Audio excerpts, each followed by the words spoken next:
dice, 2 días después salió de allí y fue a Galilea. Pues Jesús mismo dio testimonio de que el profeta no se le honra en su propia tierra.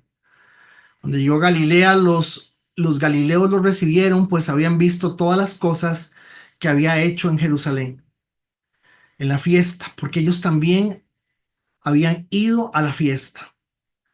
Fue pues Jesús otra vez a Caná de Galilea, donde había convertido el agua en vino. Había en Capernaum un oficial del rey cuyo hijo estaba enfermo. En Capernaum, el señor de Capernaum. Cafarnaún, dice ese otro texto.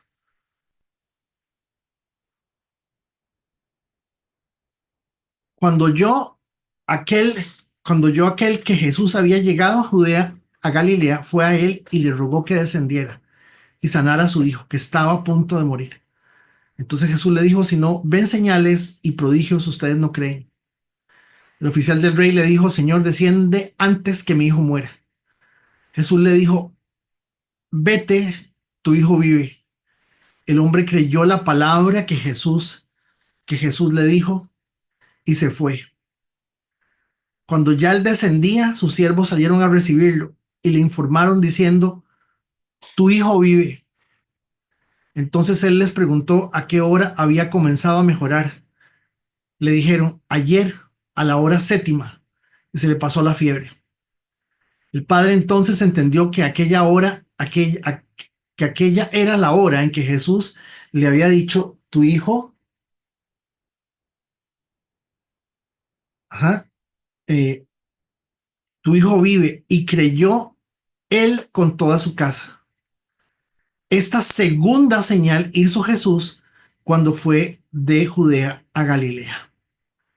Okay. Entonces, antes de retomar esto,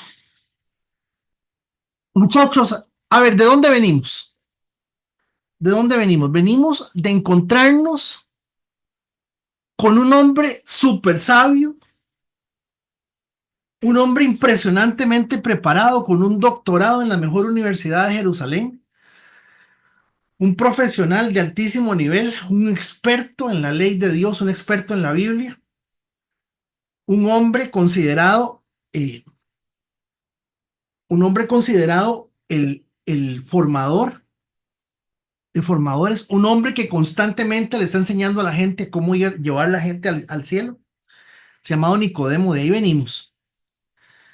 Y empieza la historia hablando sobre la salvación y es la consulta y la pregunta de Nicodemo sobre la salvación y de, de que le digan cómo es ese asunto de la salvación. Explíqueme cómo es ese asunto de la salvación. Yo realmente quiero saber de qué se trata el tema de la salvación. Yo quiero saber si soy salvo. Yo necesito saber todo eso. Y noten que Jesús le deja claro 3 cosas. La salvación es un acto de Dios. Usted no nace de nuevo. Usted no ve, usted no ve el reino de los cielos. Usted no se salva. La salvación es algo que es necesario. Y lo tercero que le hace ver es cómo es posible que usted, teniendo tanta información, tanto conocimiento de las cosas, no conozca algo tan sencillo como esto. Entonces, venimos del Señor simplemente disipando y anulando toda posibilidad de que la religión salve, que la religión sirva para algo, que la religión ayude a algo. Ahora, acordémonos que la palabra religión tiene 2 connotaciones. La palabra religión tiene una connotación popular, que es la que estoy usando, ¿verdad? En donde decimos, Cristo no es religión, Cristo es relación, Cristo, la religión, se trata de buscar a Dios. Esos eran los clichés que teníamos en los 80s. Se trata de buscar a Dios, en cambio, la vida de Dios se trata de que Dios nos busque a nosotros. Usted es una persona religiosa porque está convencida, pero no está convertida. La palabra religión tiene 2 connotaciones, tiene un montón, pero dentro del uso común, el uso común de la palabra religión nos enseña, muchachos y muchachas, que de que nosotros no estamos hablando de una religión porque genuinamente estamos convencidos de que Dios está vivo, de que Dios contesta, de que Dios nos ve, de que Dios nos conoce, de que Él nos escucha. Por eso no puede ser una religión desde el punto de vista popular. Pero desde el punto de vista del término, todas las personas que creen en algo son religiosas. Entonces, la palabra religión en el contexto semántico, epistemológico, para sonar así bien importante, ¿qué es eso? Del significado de la palabra, del sentido de la palabra, del origen de la palabra, lo que nos enseña es a entender que nosotros somos personas religiosas.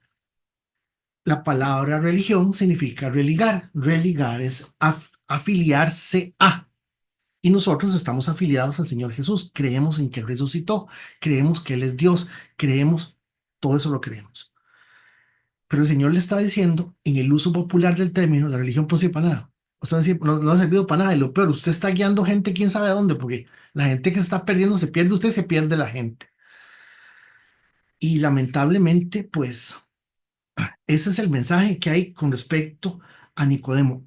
Otra de las cosas que venimos de aprender con Nicodemo es que uno puede ser bueno sin ser salvo. Usted puede ser buena, usted puede ser bueno sin ser salvo. Se puede ser bueno sin ser salvo. Y, y que eso sí eso es garantía de una moral muy buena, pero no es garantía de vida. No hay garantía de vida. ¿Qué más vimos con Nicodemo? Gente, ¿qué más vimos con Nicodemo? Vimos que es necesario que haya un nuevo nacimiento. Y el nuevo nacimiento es el momento en que el Espíritu Santo viene a nuestras vidas, el momento en que nosotros le entregamos la vida al Señor, no porque nosotros decimos que estamos haciendo una oración de fe y por eso le entregamos nuestra vida al Señor, sino porque empezamos a depender de Dios y al depender de Dios, al depender completamente de Él, nosotros vamos a confesar que dependemos de Él. Lo último que yo creo que tenemos que rescatar del asunto de Nicodemo es el hecho de que en Mario, en Antonio, en Anabel, en todos hay una terrible, profunda, absoluta necesidad de ser salvos, pero no nos damos cuenta de encontrar esa salvación y la experiencia de salvación y vivir una vida en donde tengamos la oportunidad, vea, tengamos la oportunidad de arrepentirnos todos los días, tengamos la oportunidad de hablar con el Señor, tengamos la oportunidad de ser nosotros con Dios. De ahí nos venimos de camino, habían 14 lugares para ir a venirnos para Galilea, sí. Y San Ramón, usted va a San Ramón por, vea, usted va a San Ramón por Bolio, pero usted va a Palmares por Bolio. Se mete por Naranjo y entra por Calle Vieja. Usted va a Palmares por Berlín. Usted va a Palmares por Rincón de Orozco. Usted va a Palmares por Calle Vieja. Usted va a Palmares por la pista. Y quién sabe qué otro lugar hay para llegar a Palmares que yo no conozco. Entre las fincas debe haber un paso, por supuesto que lo hay. Ah, pues el Señor escogió el más complicado y se va para Galilea pasando por Samaria. Y nos encontramos con una mujer.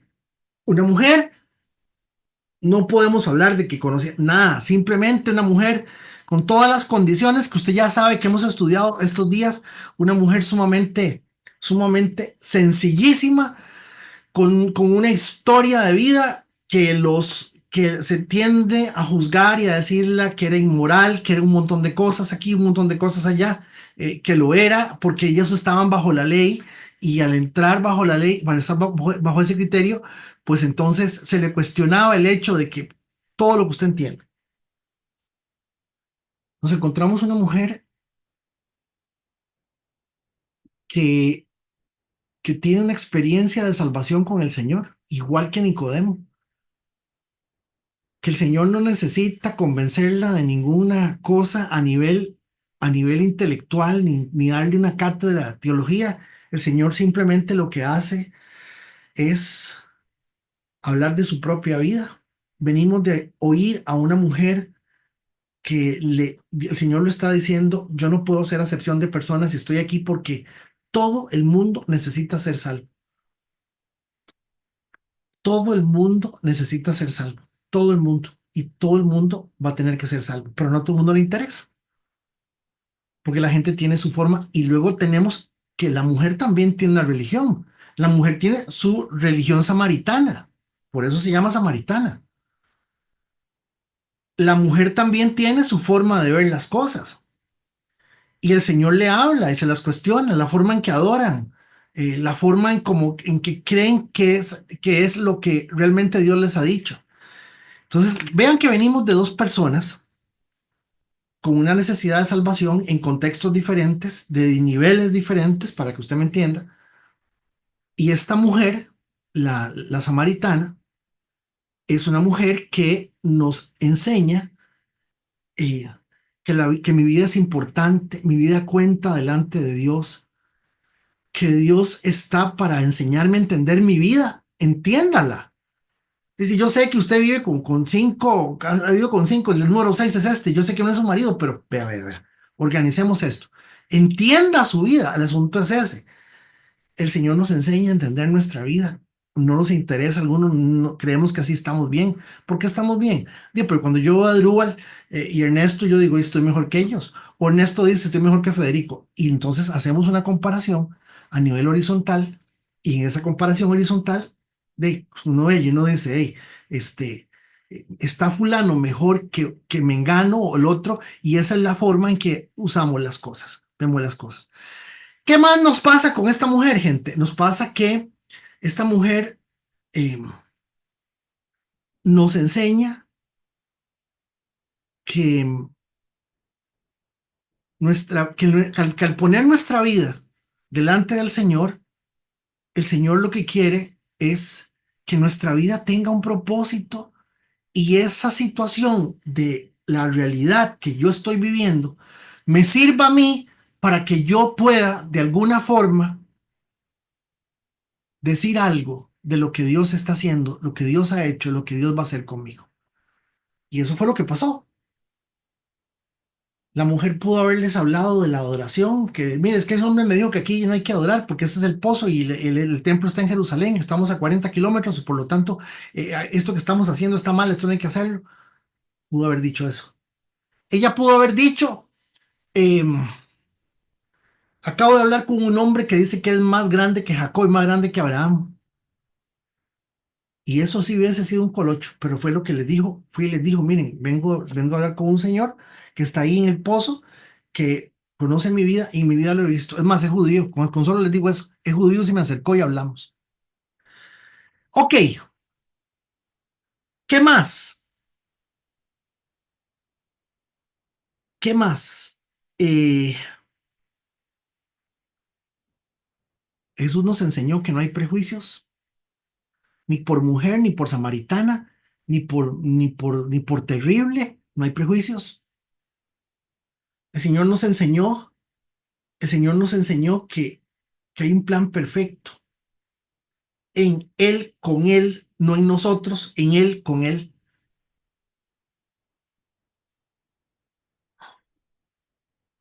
Y llegamos al versículo 43, damas y caballeros, y aparece este señor.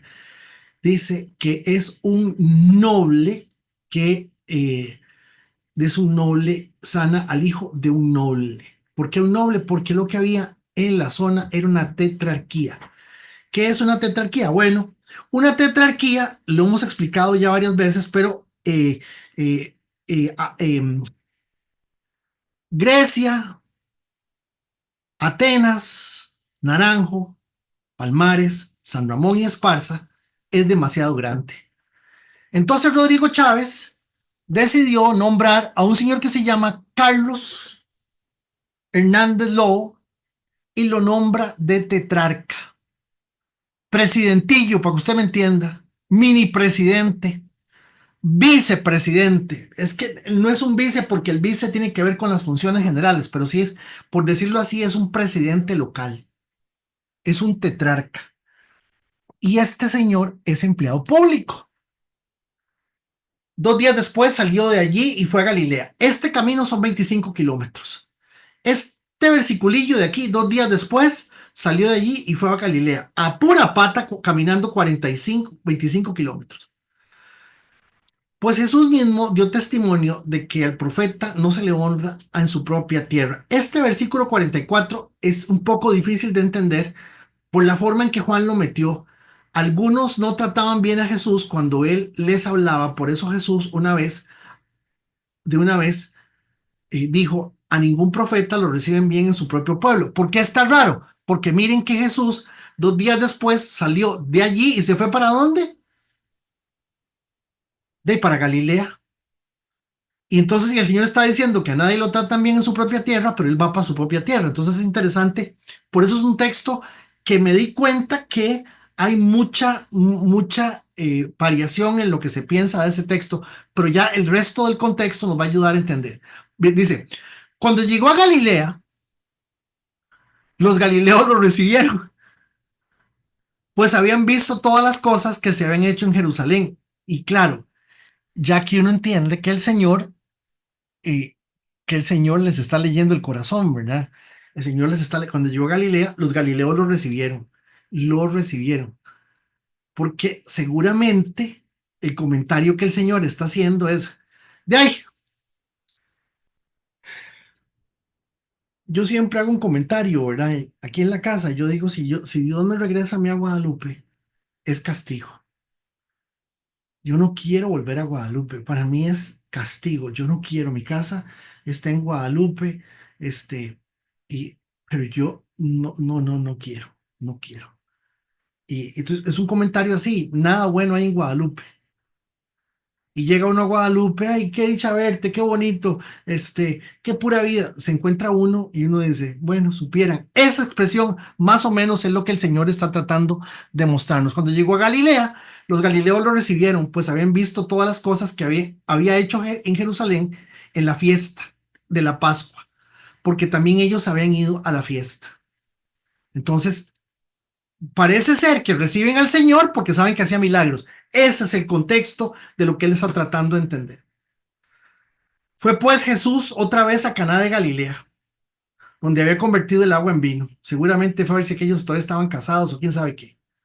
Había en Capernaum un oficial del rey y aquí Juan lo que nos está diciendo es que había que era un señor que era de, digámosle, que de Grecia, estando en San Ramón, eh, que andaba exactamente en San Ramón ese día. Había en Capernaum un oficial del rey cuyo hijo estaba enfermo. Cuando aquel que Jesús había llegado de Judea a Galilea, bueno, otra cosa, había en Capernaum un oficial del rey. Estos son 35 kilómetros. Estos son 35 kilómetros. Cuando aquel que Jesús había llegado de Judea a Galilea, fue a él y le rogó que descendiera y sanara a su hijo, que estaba a punto de morir. ¿Ustedes saben lo que es decirle al Señor, Señor, usted iría conmigo caminando 35 kilómetros? Claro, es que no hay ningún tipo todo era caminando. La verdad es que lo raro lo estoy diciendo yo, pero fíjense que lo que le dice el Señor es, le rogó que descendiera y sanara a su hijo, que estaba a punto de morir. Le dice, le dice, hágame el favor y va conmigo a mi casa porque mi hijo se está muriendo. Entonces, vean quién es. Es un funcionario público de Herodes. Y este es Herodes Antipas. Y si es Herodes Antipas, este hombre era un hombre de bastante nivel. Lo que significa que es bien interesante ver a este hombre pidiéndole, pidiéndole a este carpintero que por favor lo ayudara en la situación que estaba teniendo. Ahora, la respuesta de Jesús, compañeros y compañeras, es muy interesante. porque acuérdese que Jesús estaba siempre rodeado con sus discípulos y por cierto, aquí todavía no estaban los 12. Aquí yo creo que estaban la mitad o menos de la mitad. Estamos en el capítulo 4 de Juan. Es un detalle importante. Jesús le dijo, si ustedes no ven señales y prodigios, no creen. Pero noten que el comentario del versículo 48, veámoslo aquí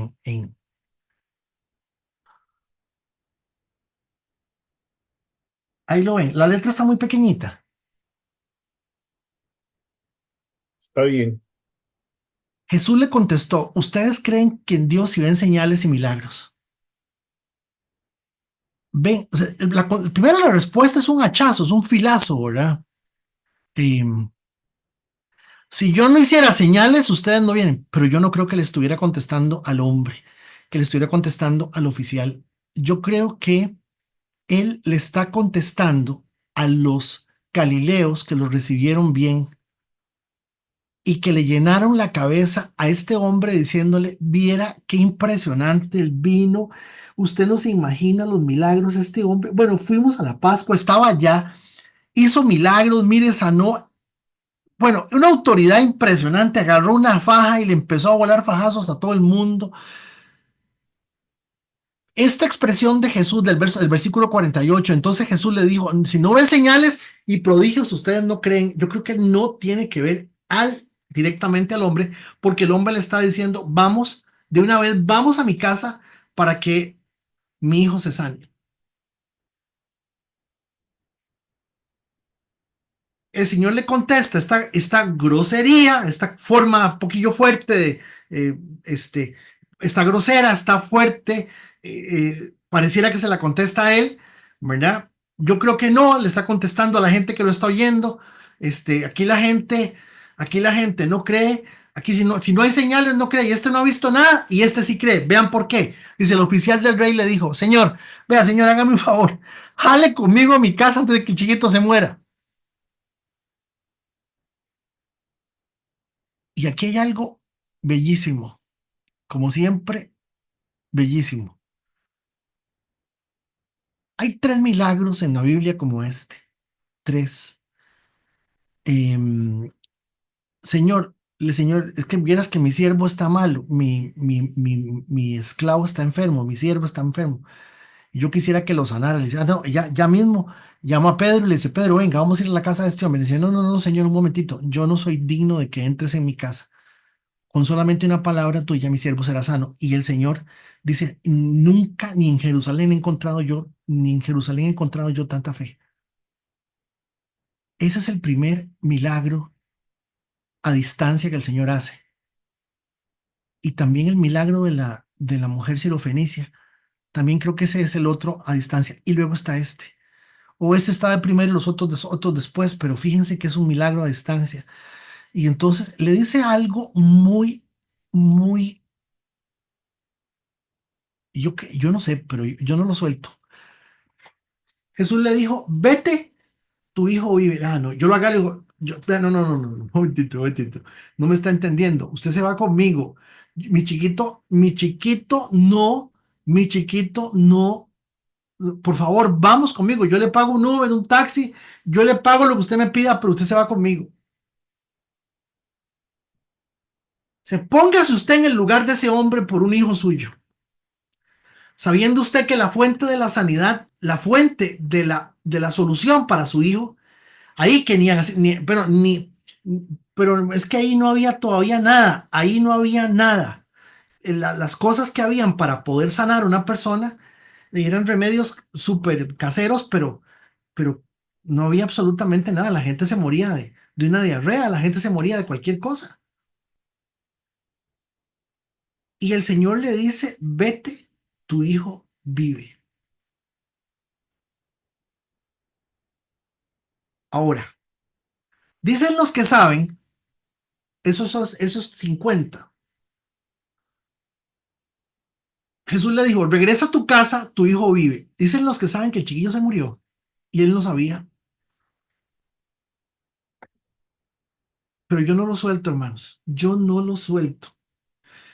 Cuando tenía como 5 años, yo crecí ahí en Barrio Don Bosco, en San José.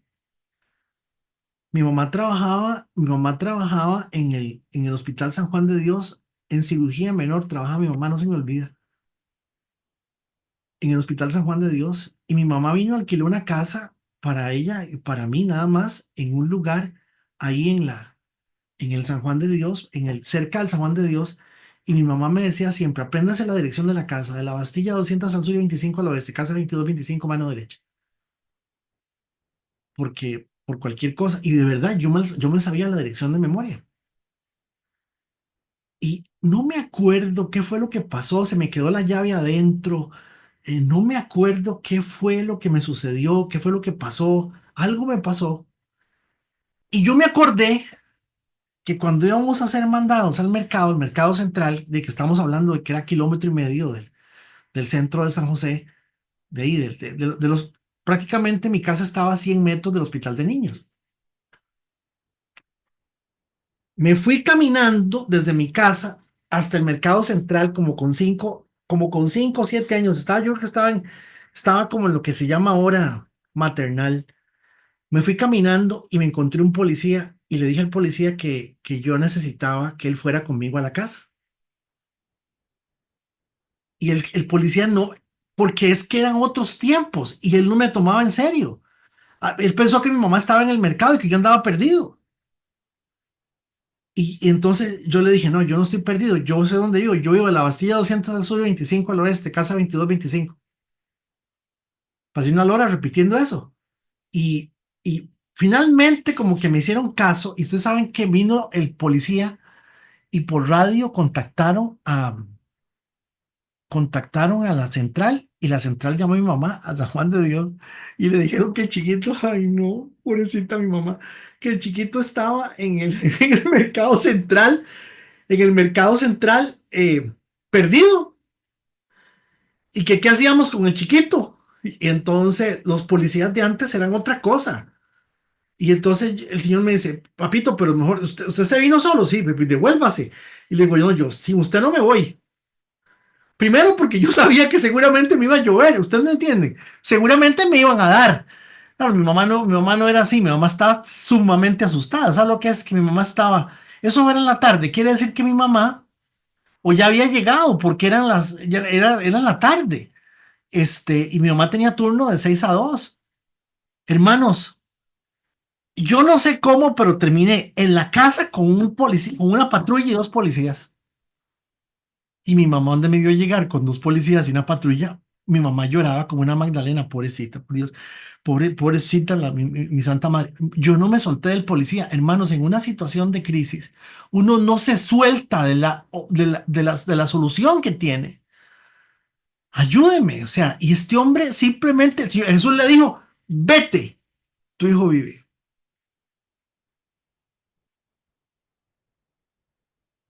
Claro, vean el problema con Federico, ¿verdad? Y con Jessica, y con John, y con Lidia, y con todo el mundo. Ahora hay cataflán, diclofenaco, colirín, acetaminofén. Ahora hay todo eso. Lo último que uno hace es orar. Una vez Amanda estaba pegando unos calenturones de 41, 42, unos y hasta que hacía así, y yo no hallaba ya qué hacer. Ya no hallaba qué hacer. Y casualmente, para contarles una anécdota, ese fue el día que Amanda se puso tan mal, que yo me la llevé en carrera para la clínica bíblica. ¿Por qué para la bíblica? No recuerdo, porque ni plata tenía. Y ese día me encontré a Jorge Luis Soto en la clínica bíblica. Y ahí fue donde me habló de la iglesia y me habló un poco de cosas y me dijo no sé qué y no sé cuánto de San Ramón. Y ya pasar el tiempo y ya después lo cuajamos. Pero, no, pero por favor, quiero que vean ese vete. Tu hijo vive. Juan, acto seguido, Juan Apóstol escribe, el hombre creyó la palabra que Jesús le dijo. Pregunta, ¿por qué?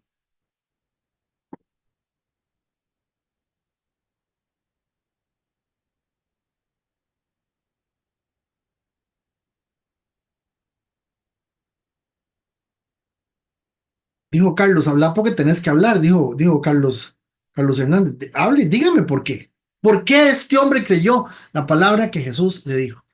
Fede, Sí, porque tenía fe.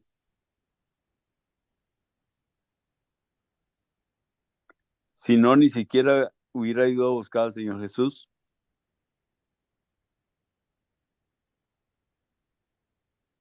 porque tenía fe, dice don Adrián. Y Carlos, ya ibas a hablar. ¿Qué vas a decir?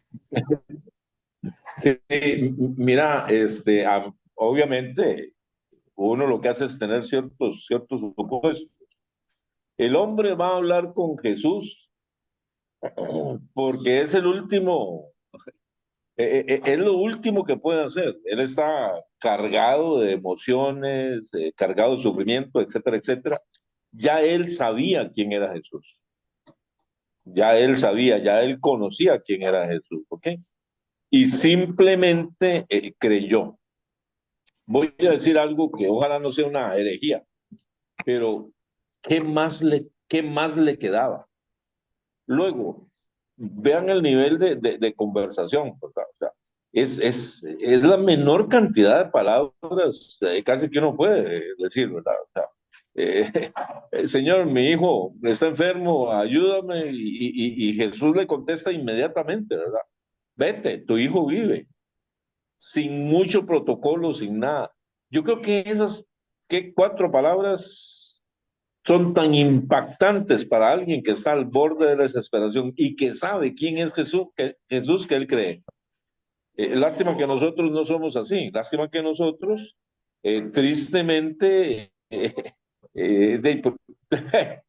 ¿cómo lo digo? Pareciera que no creemos, pareciera que no creemos, que necesitamos mucho más palabras para eso. Y por eso también cuando oramos, creo que hacemos repeticiones, como dice la misma palabra. No sé si logré explicarme, pero yo creo eso. Él ya creía desde el momento en que fue y Jesús lo terminó de convencer con esa autoridad que yo estoy seguro que él tenía, con solo mirarlo a los ojos, con solo decirle hizo que Pedro caminara sobre el agua y lo repitió en varias ocasiones. Y eso es lo que yo creo. Gracias. Sí, yo también creo que no tenía. Fede, yo tengo otra idea. Adelante, doña Elisa. Eh, Elisa, Está cuando en Mateo, cuando Jesús sana al siervo del centurión. Ambos trabajaban eran oficiales, trabajaban para el mismo reino. Tal vez de alguna manera se conocían y él sabía que la palabra que Jesús le dijo al centurión fue, y por eso él creyó de inmediato, porque ya tenía esa información, como cuando uno tiene un compañero de trabajo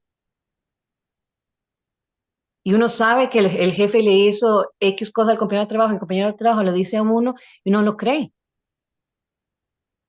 ¿Sí me explico? sí, sí, fíjense que el problema con Eli y con Gladys Amorillo y con Ana María Segura y con Federico Acuña, el problema es que tenemos ese acetaminofén. Y en el tiempo de nosotros teníamos Donatal y teníamos una cosa que se llamaba Riwardo y Soda. Creo que el mismo Donatal, Mentiolate. Hermanos, yo coincido con Carlos en que no tenía otra cosa. Sí, me llama poderosamente la atención, que es lo que menciona don Adrián, este paso de fe que él da, eh, siendo un paganazo, un pagano, siendo un hombre que no es un hombre de fe, no es un hombre religioso, para que me entiendan el concepto que inicia al principio. Imagínense que, imagínense que él se devuelve, dice, cuando ya él descendía, sus siervos salieron a recibirlo. Vean el nivel de bronca que había, vean el nivel de problema que había en esa casa, que él tenía a la gente enfocada en vigilar a Chiquito. Cuando ya él descendía, sus siervos salieron a recibirlo. La palabra niño que utiliza el hombre eh, no es la misma palabra hijo que usa Jesús, ni la misma que usan los siervos. Los tres hacen referencia, como decir el chiquito, para que ustedes me entiendan. Mi hijo está mal. El Señor le contesta algo así como tu criaturita está viva. Este, y ellos le dicen a él cuando él regresa, cuando él ya descendía, sus siervos salieron a recibirlo y le informaron diciendo, tu hijo vive. Ese hijo, esa palabra hijo que ellos usaron, es una palabra como decir, tu heredero está vivo. No se usó la misma palabra, es algo que me pareció muy interesante. Y no tiene por qué, porque en una es hijo, el otro le dijo, bueno, es que en esta versión sí dice hijo, pero es interesante eso, me llamó poderosamente la atención que se usaron las tres formas de usarlo, igual que nosotros, el chiquillo, el huila, el chiquitín, eh, eh, tu descendencia está segura, ¿me entienden? Tu descendencia está segura. Y eso me parece muy lindo. 52. Entonces él les preguntó, y no lo hizo por incredulidad, sino por reafirmarse de lo que él había creído, su fe. Él les preguntó a qué hora había comenzado a mejorar. Le dijeron ayer a la hora séptima. Atención con que hay un detalle importante. Vean el versículo 52. La mayoría de versiones, el oficial les preguntó a qué hora el muchacho había empezado a sentirse mejor. Ellos respondieron, la fiebre se le quitó ayer a la 1 de la tarde. Pero fíjense aquí que dice la hora séptima. La hora séptima, en algún sentido, esto que está aquí es la forma romana de decirlo. Y esto que está aquí es la forma judía de decirlo. Entonces, es lo mismo, sin embargo, esta hora séptima es la más acertada porque quiere decir que caminar 35 kilómetros desde donde estaba es muy probable que llegara al día siguiente. Fíjense ustedes. Y entonces le dijeron, ayer a la hora séptima se le pasó la fiebre. El padre entonces entendió en aquella hora, la hora en que Jesús le había dicho, tu hijo vive. Y creyó él, Juan otra vez, y creyó él con toda su casa. ¿Cuál era el milagro? ¿La calentura del huililla? No. El milagro fue usar la calentura del huililla para tener la oportunidad de salvar a la tercera persona que ya no es, vean, ya no es un especialista judío, doctor en la ley, ya no es una mujer pecadora samaritana, ahora estamos ante un oficial del Imperio Romano, que también en esta triada, para decirlo bonito, en esta triada de salvaciones que Juan nos está enseñando, nos muestra que fue salvo y creyó él con toda la casa. Este hombre llegó como loco, les digo, ustedes no se imaginan lo que pasó. Yo fui y yo estaba allá. ¿Por qué? No se sabe. Nadie sabe por qué estaba ese hombre a 35 kilómetros con el hijo tan enfermo. Yo me imagino que seguramente andaba buscando porque estaba en Capernaum, perdón, estaba en Caná. Por verlo ahí y se ve tan preocupado por su hijo y pone a todos los empleados a cuidar al chiquito, noten que es muy probable que él anduviera buscando al novio de la fiesta para preguntarle a dónde encuentro a Jesús. Yo sé que si Jesús lo encuentro, yo no, esto que estoy diciendo es una terrible aberración porque esto no está en ninguna parte. Pero ¿qué estaba haciendo ese hombre a 35? Ustedes entienden que 35 kilómetros, ustedes entienden, mis hermanos, de caminar desde aquí hasta, digámosle que hasta Grecia. ¿Qué puede haber hasta Grecia? ¿Qué puede haber hasta Grecia? 25 kilómetros, porque la entrada a Grecia son 13, son 11. Y de aquí a Grecia, 20. Jericó. Federico, perdón, uno camina alrededor de 6 kilómetros por hora. Eso quiere decir que se echó sus 5 horas de caminada de ida. Claro, se echó sus 5 horas caminando en una acera de cemento. No, es que es en piedra y digámosle que durara 6 a 7 horas, ¿verdad? A la hora séptima estamos hablando que estaba por encima del mediodía. Hermanos, es importantísimo, importantísimo eh, ver estos detalles del milagro tan grande que se logró hacer. Y Juan termina diciendo, esta segunda señal se hizo Jesús cuando fue a Judea, a Galilea. ¿Qué hacía este hombre en Caná de Galilea? Si me permiten, si me permiten decir una alegoría, este hombre andaba buscando al novio que le reprodujeron el vino, porque como si ese hombre le hizo un milagro a este para hacerle vino para el fiestón que armó, mi hijo lo tiene que ayudar. No, no, está bien, yo no puedo afirmar que así sea, pero sí puedo afirmar que es un hombre que entendió que lo único que se necesitaba era al Señor Jesús. Era al Señor Jesús. Ahora, atención,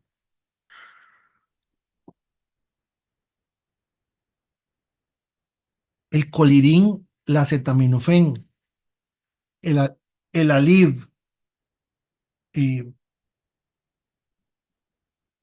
eh,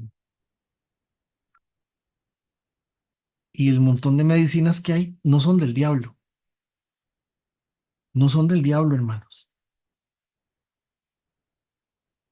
Porque también se ha cometido la estupidez de que el Señor va a sanarme a mi chiquito, el Señor va a sanarme a mi mamá, a mi esposo, a mi esposa, va a sanarme a mi hijo, va a sanarme todo, y él no necesita darle una pastilla. He escuchado gente que dice, yo no me tomo una pastilla porque el Señor me va a sanar. No me tomo. ¿Vieran qué montón de gente deja los tratamientos a nivel psiquiátrico? Usted no se imagina el montón de gente que toma la decisión de no tomarse un tratamiento de 2, 3 meses simplemente porque dice que no se lo va a tomar y ya. Yo no estoy tratando de decir que nosotros no creamos, claro que sí, pero también de alguna manera tenemos que entender que es otro tiempo, es otro momento. Yo no estoy diciendo tampoco que con un cataflán se le hubiera curado al chiquito la fiebre, porque a lo mejor era una infección. Si tenía fiebre, había una infección. Pero hermanos, noten que estamos viendo tres formas, la salvación de tres maneras, en tres personas diferentes, con condiciones diferentes. Notemos que las tres personas tienen una humildad muy particular. Nicodemo va en la noche a buscar al Señor. La mujer le dice, pues usted no es que es judío, ¿por qué me está hablando?